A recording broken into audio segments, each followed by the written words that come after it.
How's it going, everybody? Welcome back to Talking Wolves. We are back with a brand new update video. I've not done one of these in a little while, so I thought I'd keep you guys up to date with what's been going on over the last week or so at the club. Hope you guys are keeping well and safe. We're looking forward to the first game at Molineux of the season tomorrow against Brighton. And obviously let me know your thoughts on everything that's going on in the comment section down below. But we will kick off the third shirt, which I exclusively posted on Talking Wolves a couple of months ago. I think it was a couple of months ago. Yeah, coming up to 2 months ago. It's finally out. It's finally released. It's exactly what we were looking at.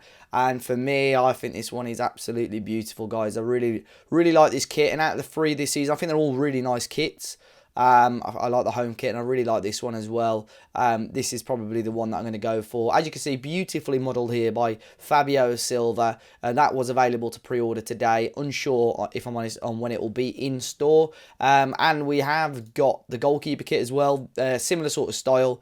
Looks like a home kit, to be honest. But that one, I'd assume, is available to grab as well. So the third shirt for the goalkeeper. Mentioning Fabio Silva there were some reports and rumours this week that his agent had been offering him out, and Borussia Dortmund were one of the teams that were linked with him. It's been reported, Wolves have no plans to let Fabio Silva leave this summer, whether that be on loan or on a permanent deal. The plan is to keep him around. Obviously, we've seen his impact that he's had predominantly coming off the bench over pre-season and, of course, against Manchester United as well. And I'm sure he's going to get more and more minutes throughout the season. So really excited to see what he can do in a Wolves shirt in the 23-24 season. There is one player that was linked with a move away as well yesterday, was Mario Lemina. Of course, the midfield market this summer has been ridiculous. We've seen a number of midfielders go for 60 million plus, even others go for 100 million pounds plus. So the market is mental right now. Now, one of the teams that are reportedly interested in Mario Lemina are Liverpool. Liverpool are getting desperate right now in terms of trying to find good holding midfielders. Obviously, for them, they'll probably prefer players that have got Premier League experience. And I think the last 6 months or so, or you could say 9 months or so since January for Mario Lemina have been really productive. He was a big part of the reason why we stayed up. I thought he played really well against Manchester United as well on Monday. Apparently, he's one of the players that Liverpool are reportedly looking at.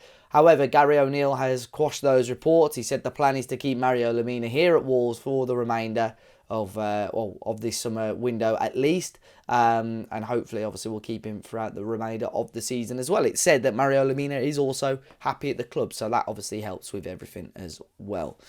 A little bit of news coming out of Uruguay today. Well, we've seen it in England as well. Facundo Pellistri, currently playing for Manchester United, a winger. I think he actually came on for United, came off the bench on Monday in a 1-0 defeat against United at Old Trafford. They're desperate for him to get some game time.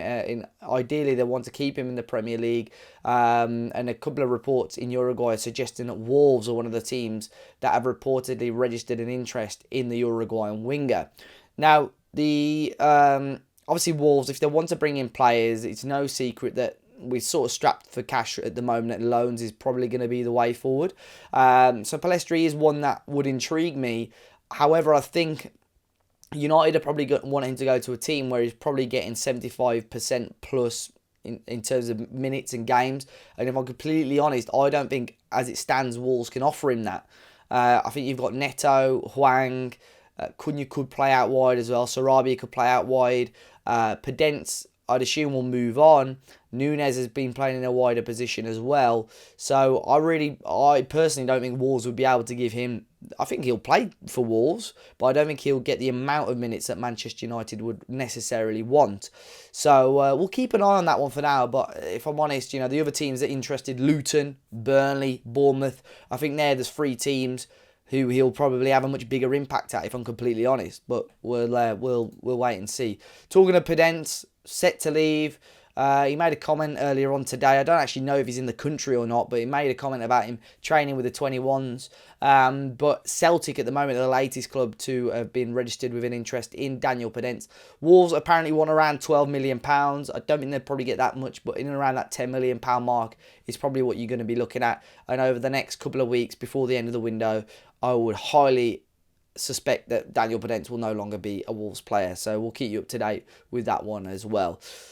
Obviously, with Gary O'Neill confirmed last week. We've been waiting to see official confirmation of his staff. Now, I say official confirmation because it has been on different websites, and obviously we saw a couple of members of staff on videos or in the dugout, but it took till this week for Wolves to officially announce it. A couple of people couldn't get their head around that on social media, moaning at me for posting about it. It's only just become official. But Tim Jenkins has joined from Bournemouth. He's going to be Gary O'Neill's assistant manager or assistant head coach. And Sean Derry is going to be the first team coach at Wolves as well. He's only just rejoined Crystal Palace and now he's going to be joining Wolves as well. So two characters that you can expect to see in the dugout alongside Gary O'Neill and on the training ground as well. One person that is not going to be joining them is Mark Robson. Now, Mark Robson was the one of the lead coaches for the West Ham under-23s. He was actually the manager there, and he was set to join Gary O'Neill and the backroom staff here at Wolves. However, David Moyes, he put a spanner in the works. He's actually promoted Mark Robson to a first-team coach now, and he is now set to stay at West Ham United. So Mark Robson will not, for now anyway, will not be joining the backroom staff at Wolves. And obviously it remains to be seen if Wolves go back into the market to bring in another coach. You would expect they would, seeing as they wanted at least 3 there as well. Last couple of pieces of news. Gonzalo Guedes currently contracted to Wolves. He was doing a little bit of his rehab still at Wolverhampton, at least at the start of the summer. Now, reports in Portugal fully expect Guedes to stay at Benfica, to return there on loan for the season. He's still injured at the moment. I don't think he's going to be back fit or back at least available to play till September, maybe early October.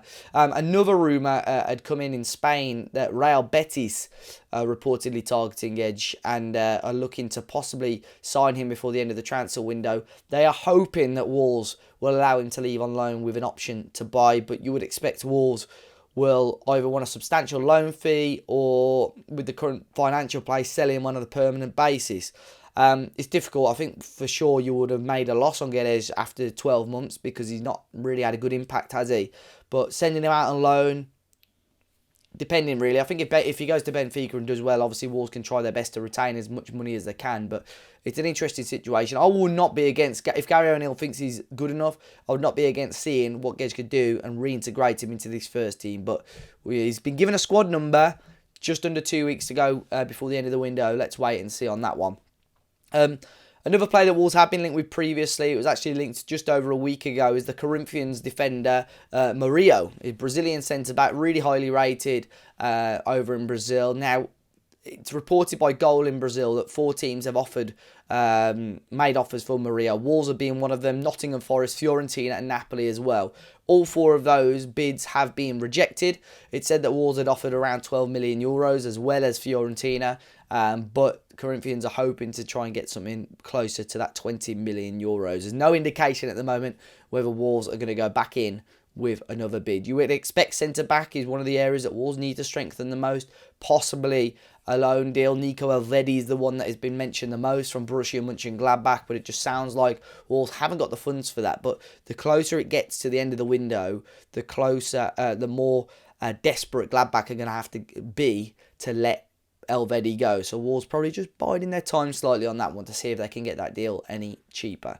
And I want to finish off as well, Lewis Richards, who's actually the Academy Player of the Year for Wolves a few years ago, is now left on a permanent basis. I think he was out of contract this summer. I'm unsure whether Wolves had extended that or whether it was sort of up in the air or whether a contract was on the table. But he has now left the club on a permanent basis. He's joined League Two side Bradford on a permanent deal. So all the best to Lewis Richards. He was actually part of a couple of the Europa League matchday squads. I think he was actually in the matchday squad for the Sevilla game in the quarter-final as well. But that's all for today, guys. Lots of news to talk about. Do let me know your thoughts in the comment section down below on any of the news. Fingers crossed it's 3 points tomorrow against Brighton. I'll keep you guys up to date as much as I can, so be sure to hit the like button, subscribe to the channel if you haven't already, and I'll catch you all very, very soon.